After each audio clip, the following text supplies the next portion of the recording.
How do we help our children learn to write down their thoughts?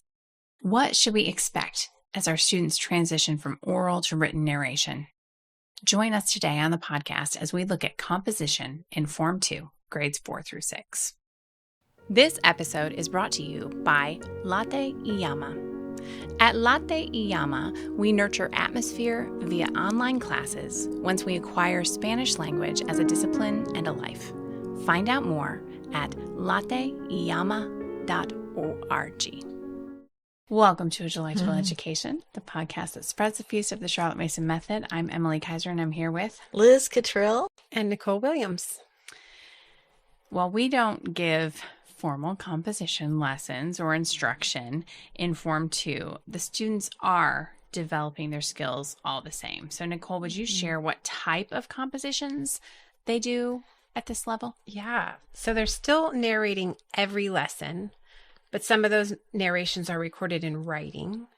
And it's the type of things that are changing at this time. It's they're still narrating every lesson. Just be very clear there. But and it's still coming from all of their sources, but now they could be asked to write in verse sometimes. A narration in verse. In verse, yeah. Like poetry. Yes.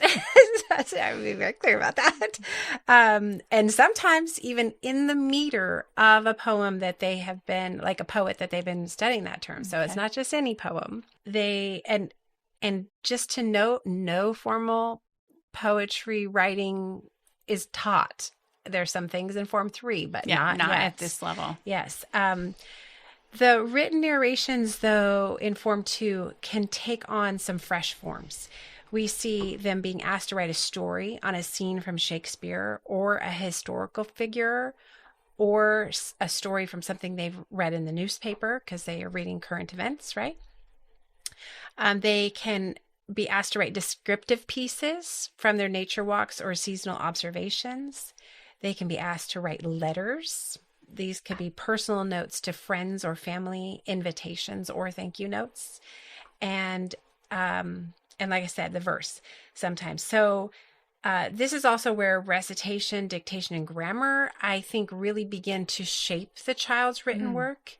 They've really been practicing all these other things in other lessons, specific lessons. And now they're able to put those to use in some of these things. I really think it's fun that they learn some like very practical skills at this time, like letter writing. You would have to learn, how to address the envelope and things like that. So yeah, this is the time for that. Well, the lesson format, again, there's no separate composition lesson in Form 2, not on the timetable. So all their composition work is happening within their other lessons. In Form 2B, which is, again, 4th grade, beginning of Form 2, they're expected to write one narration per day. And in 2A, 5th and 6th grades, they were to write 2 narrations per day. Now, I will say, in Form 2, I don't think there's ever a day in our schedule or that we see in Charlotte Mason's timetables that we have where there are more than 3 books. So they're writing their narrations maybe on all of their book work for the day or 2 out of 3 books. And this is as we've seen, and you keep saying even the story on the historical figure, well, that's a narration from their history, Exactly. right? This is the bulk of their composition work. But for writing letters or sometimes poems on like a seasonal topic or whatever that they might be asked to do, I have personally used some of their writing lessons, which is like handwriting most days, but I have them work on that during that. That's how I've incorporated some of those other topics that we see come up on the programs. But they can narrate their literature or history written as a poem, right? Sometimes Charlotte Mason even tells them they weren't asked to do it. They just did it because they are taking in all this poetry and that just naturally is what they want to come out. But for lessons that will have a written narration, we must allow ample time. Like normally we might maybe could read 20 out of the 30 minutes and then save 10 minutes for narration and discussion. With writing, we need a lot more time. And as we've looked at the amount of work that Charlotte Mason assigned, and then we compare that to the length of the lessons that they had on the timetable, we see that at most, if we spread out all that reading over the term for those 11 weeks, the reading would usually take no more than half the lesson time. So that's kind of a good rule of thumb. If they need more time, they're going to be reading fewer pages. And I think we see this when we add up the pages that they read. There's actually a step back from page count in higher form because they're spending so much time writing.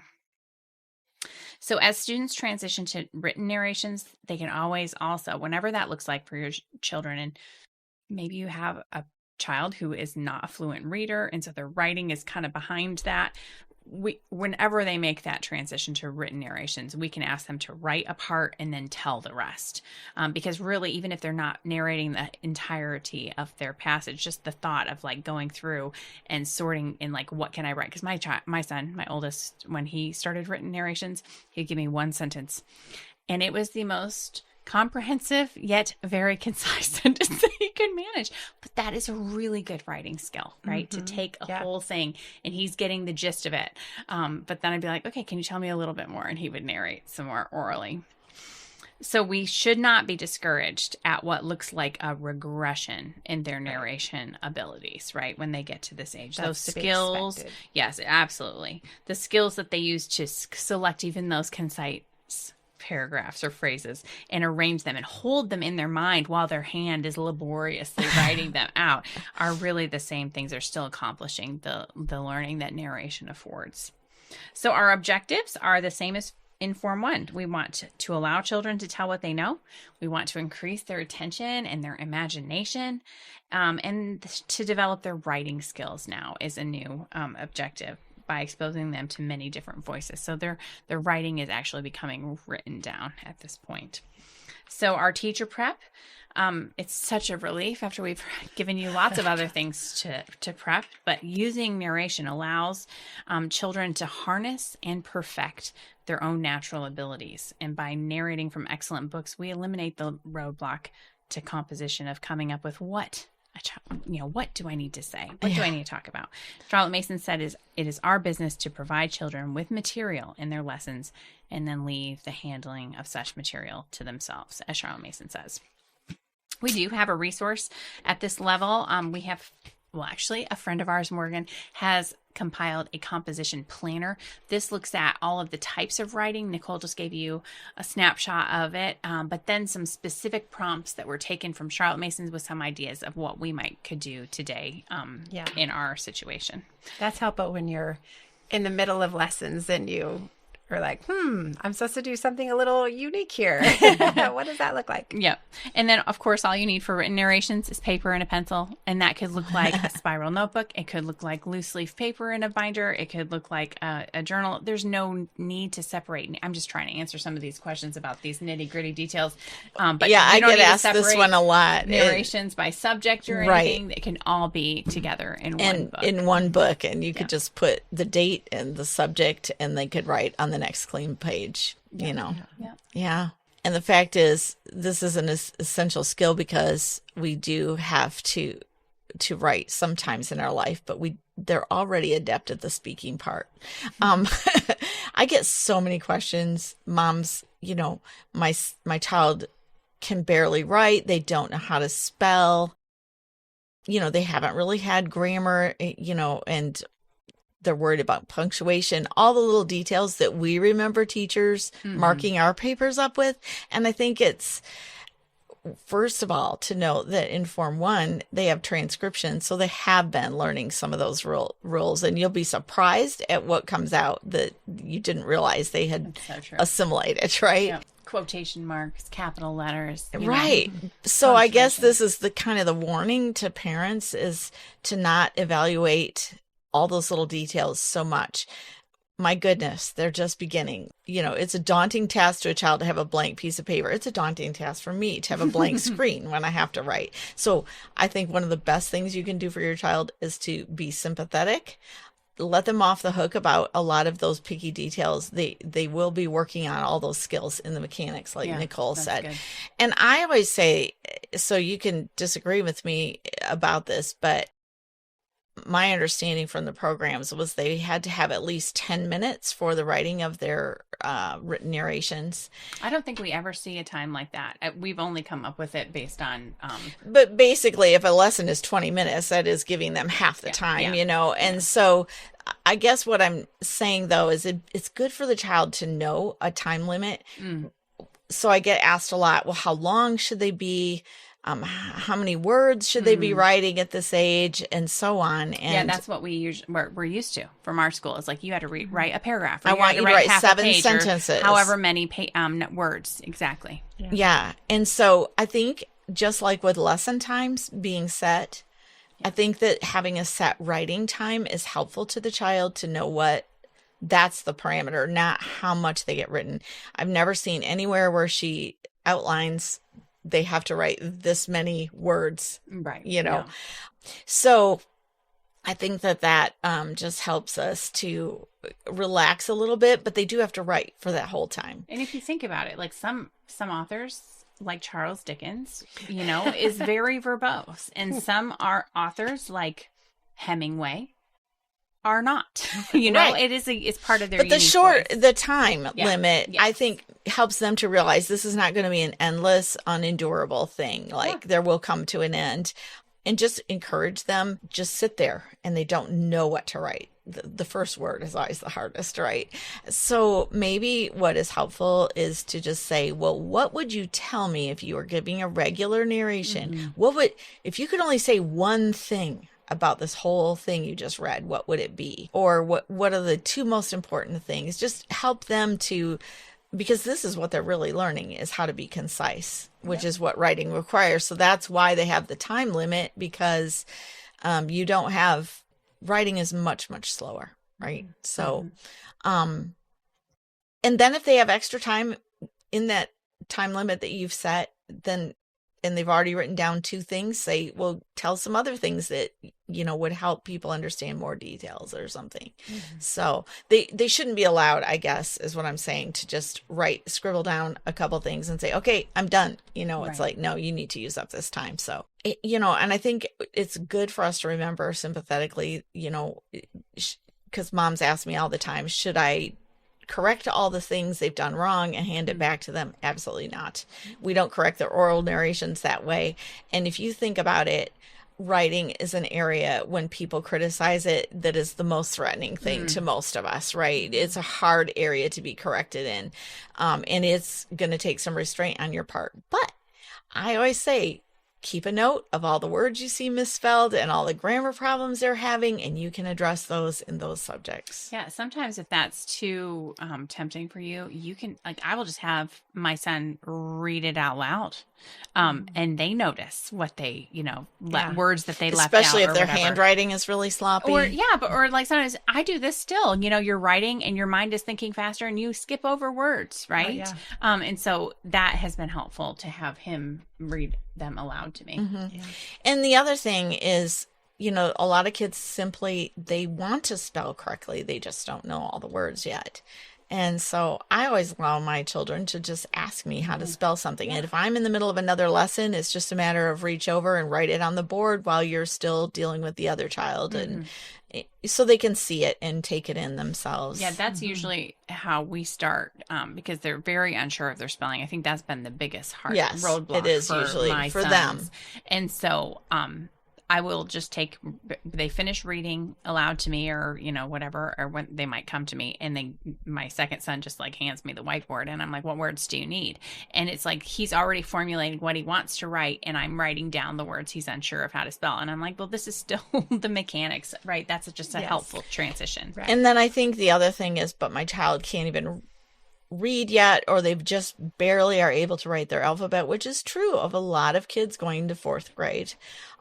So if they're still not reading, just have them give you their oral narration, but you write it out in longhand, which is going to be a lot slower than when they just give a regular oral narration, right? So they're still having to hold their thoughts in their mind. And so they're learning that process that, writing is a much slower process. They're going to have to, slow down, but it is one day going to help them become a really good, concise writer, which is something most teachers have to work really hard with kids to be.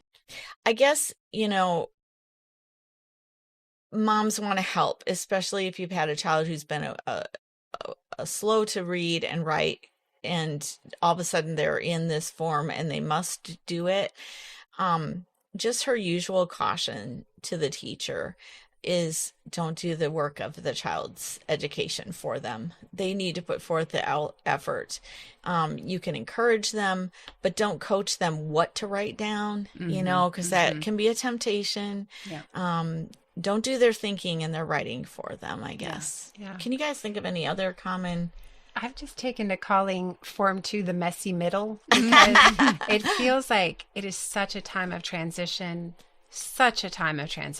And it is so important that we help our children or allow our children to make that transition, because it's vital that on the other side of this, starting Form 3, that they're going to be ready to do the things that are going to be asked of them at that point. Yeah. Right. But helping them is not dictating to them and they're copying it down. Yes. Or writing it out for them and then they copy it from your writing. That is the very opposite of what they need to be doing. Yes, exactly. Well, we'll be right back. Homeschooling with the Charlotte Mason method is rich, life-giving, and let's be honest, a little overwhelming at first. That's why A Delectable Education created our teacher training videos to equip you in learning how to teach the Charlotte Mason way with confidence and clarity. These videos break down key principles and subjects like narration, nature study, handicrafts, scheduling, and more. You'll see exactly how to apply Miss Mason's philosophy in your home. Whether you're brand new or need a refresher, our teacher training videos will guide you step by step so you can spend less time second-guessing and more time enjoying your children's education. Ready to grow as a teacher? Visit adelectableeducation.com and continue your training today. You'll find links in our show notes to all the resources we mentioned in today's episode. We invite you to read along with us and join us next time for composition in Forms 3 to 4, grades 7 through 9, as we discuss some other aspects of the feast that help our students develop their compositional prowess. Thanks for listening today as we continue to spread the feast of the Charlotte Mason method. If you benefited from this conversation, please like and subscribe. We hope our discussion serves to equip and encourage you as we seek to explain the Charlotte Mason method. You can find the show notes in the video description or by visiting adelectableeducation.com/episodes. There, you'll find the links and quotes we mentioned in today's episode. We are so grateful for our loyal Patreon supporters who help make this show possible. If you'd like to partner with us in our work here at A Delectable Education, you can join our Patreon community and receive exclusive and early content as our thank you for your monthly support. Find out more at patreon.com/adelectableeducation. Thank you for joining us today. We'll see you next time.